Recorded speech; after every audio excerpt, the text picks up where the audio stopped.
Where the global market is in a spent-up mode as investor sentiment is shifting rapidly. The Asian market recorded significant declines, with Japan's Topix index falling by 6.1%, its steepest drop since 2016. The U.S. Treasury two-year note decreased by over 25 basis points this week. Meanwhile, the Nigerian market is turning the corner after recording a 4-day decline on the back of quoted companies' half-year earnings. To the fixed income market, traders at UBA say that a bearish bias lingers at the short end of the bond curve despite the increased demand on the 2027 paper.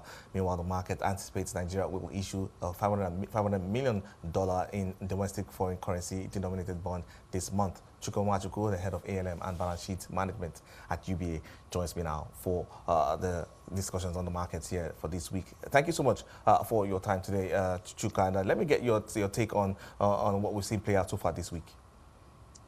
Okay, thank you, Ken. So I'll start with the liquidity. This week, Monday, market opened in positive of well over 200 billion. Today is currently around 633 billion, and that actually has affected trading. What we've seen so far is that we've seen a mixed trading in the both end of the market. I will start with the T-bills for CBO's market.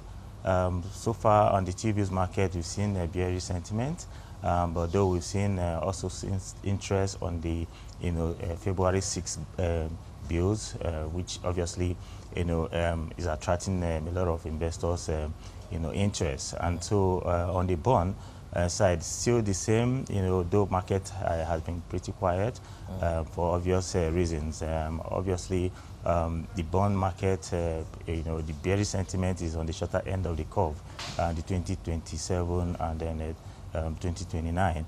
However, we've seen cautious trading on the middle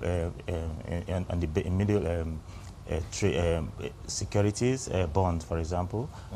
We've seen 2033, being traded above where it opened the last time. It's currently trading around 22.5 levels, and so that has actually been the event so far in the market. Right, I like that you started with the liquidity conversation on where we are right now, but I'd like to get what your expectation is for the rest of the month of August in terms of the liquidity. This month, August, we expect the system to be quite liquid. There's going to be some coupon inflows, as well as obviously the usual CBN refund, and so that will boost liquidity in the system. Unlike July, where the system was quite tight due to some of the CBN debit to banks.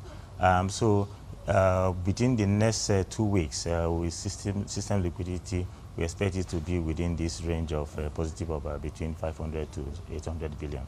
So let's get to the issue of the planned 500 million local FX bond expected this month. And let me get your take on how you think the market is gearing up for that one.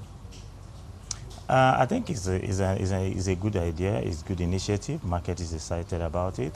I think that it will give government a lot of room, especially when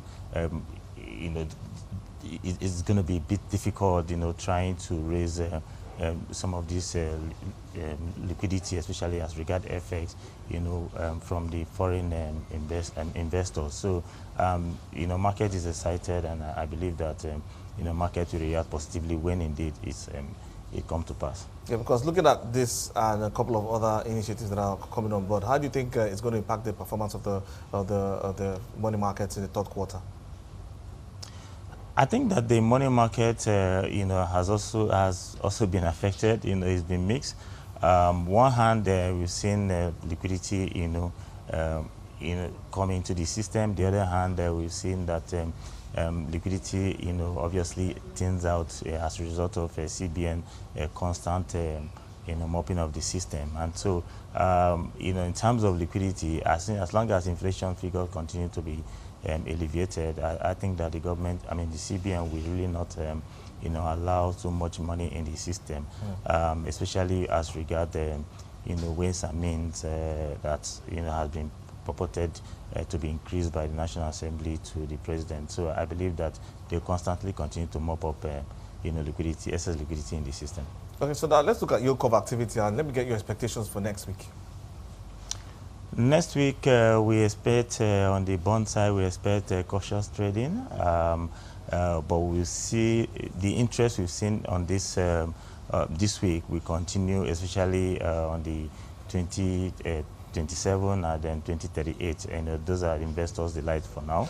On the bill side, we also see that the interest will continue to be on the longer end of the curve, but then we feel that as long as appetite remain high for higher yield, we will see bearish sentiment, by traders, and then of course investors looking to, to take advantage of the higher yields that are available presently. I do not think that this higher yield will linger for long, and so most investors will obviously want to take opportunity of this high yield now to invest, and then wait for the decline in yield. Okay, interesting times ahead then. Thank you so much for your time on the show today. Chuka Nwachukwu, the head of ALM and balance sheet management at UBA.